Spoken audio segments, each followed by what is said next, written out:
Tu peux nous parler un tout petit peu aussi de la commune dans laquelle tu exerces? Parce que quand tu parles de ce projet, on sent la tâche à la terre natale. Mais pour les gens qui ne connaissent pas et qui aimeraient connaître un peu les spécificités de cette commune, est-ce que tu peux nous en dire un mot? Justement, là nous parlons de la cité de l'indépendance. Et dans nos débats, dans nos plaidoyers, nous disons toujours que notre ville aurait dû être la capitale historique du monde. Parce que pour nous, c'est la cité de la liberté. Par exemple, il y a le statut de la liberté à New York. Nous disons souvent que, mais non, c'est chez nous qu'on aurait dû avoir un statut de la liberté. Parce que c'est un grand patrimoine.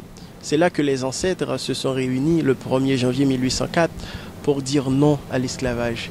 Pour dire que cette terre, c'est la première république nègre. Pour dire que nous sommes indépendants. Nous avons rompu avec l'esclavage. Donc, nous y sommes très attachés effectivement à notre communauté.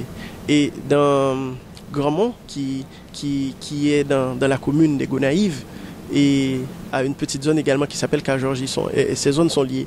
C'est là qu'on a arrêté le premier des Noirs, Toussaint Louverture. Donc, notre projet n'est pas seulement voué à l'agriculture ou à l'économie. Il y a un aspect patrimonial que nous essayons de protéger, de sauvegarder également dans cette zone. Pour dire que ces paysans-là, ils sont de l'habitation Georges, ils sont de Grandmont. Eh bien, c'est là qu'on a arrêté le premier des Noirs, Toussaint Louverture. Il avait son habitation dans la zone. Donc, c'est une zone historique et agricole. Mais Gonaïves également, c'est la cité de l'indépendance. C'est une cité qui a accouché, qui a enfanté beaucoup de fils extraordinaires. Je ne sais pas si tu connais Jacques-Stéphane Alexis. Jacques-Stéphane Alexis est des Gonaïves. Et Maurice Alfredo Sixto, qui a vécu au Canada, il est aussi des Gonaïves. Et nous avons toute une panoplie de fils extraordinaires que cette ville a enfanté. Donc, oui, il y a un attachement. Nous y sommes attachés. Il y a un sentiment d'appartenance qui est très fort. Et c'est ce que nous souhaiterions également inspirer à d'autres jeunes, qu'ils aient le sentiment d'appartenance à leur communauté, qu'ils aient également le sentiment d'appartenance à leur pays. Parce que les étrangers ne vont pas venir développer Haïti pour nous. Non, quelle idée. C'est à nous de nous prendre en charge. C'est à nous de dire que cette terre, c'est notre terre. On l'aime. On a voulu qu'on soit né là. Eh bien, on va se battre pour transformer ce petit coin de terre. Eh bien, c'est ça. Moi, je dis que ce n'est pas pour rien que mes grands-parents, mon grand-papa, a décidé de construire un moulin de Harry là-bas, en 1983. Il est mort, il a laissé une vision. Et je me suis dit, moi-même, avant de partir, il faut que je laisse plus grand que ça.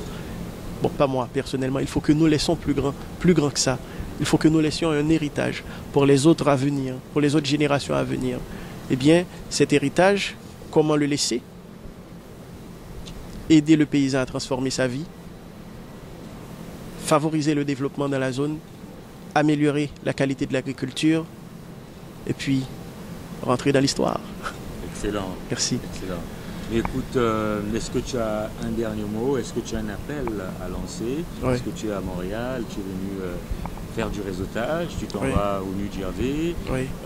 Est-ce que tu as un message à faire passer justement à toutes les personnes justement qui aimeraient apporter leur soutien, pierre à l'édifice. Bon, mais moi, nous ne sommes pas venus ici pour quémander, mais non. La main qui donne est sous celle qui reprend. Non, on cherche des partenaires. On cherche des gens qui veulent le développement. On cherche des gens qui croient dans la création de richesses. Donc c'est pourquoi nous cherchons plutôt des partenaires, pas des donateurs. Nous avons besoin de beaucoup de partenaires. Aujourd'hui, nous voulons avoir des experts à nous pour nous aider.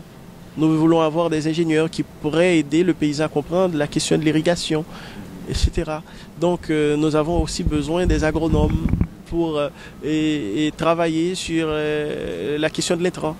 Nous avons besoin de beaucoup de bras pour matérialiser ce projet. Donc nous attendons et nous espérons et tous ceux qui souhaiteraient mettre avec nous pour aider, pour améliorer le développement agricole en Haïti. Parce que c'est un secteur porteur. Et je pense que si effectivement on souhaiterait avoir une autre Haïti, il faudrait commencer par là, par favoriser et encourager et mettre l'accent sur l'agriculture. Ça va nous permettre de créer beaucoup d'emplois. Et pas seulement ça, mais il faut faire la promotion de ce que nous produisons. Il faut que nous consommons haïtiens. Parce qu'on dit souvent que nous sommes indépendants, mais je pense qu'aujourd'hui, que nous devrions passer à l'interdépendance. Il faut que les Haïtiens puissent partager ce qu'ils produisent avec d'autres gens. Parce que nous avons des choses extraordinaires chez nous. Là, nous ne parlons pas seulement d'agriculture, mais nous devrions partager ce que nous avons. Notre cuisine, notre culture. Nous avons beaucoup de choses à partager. Donc, tout ceci pour vous dire que l'être haïtien doit commencer à se supporter.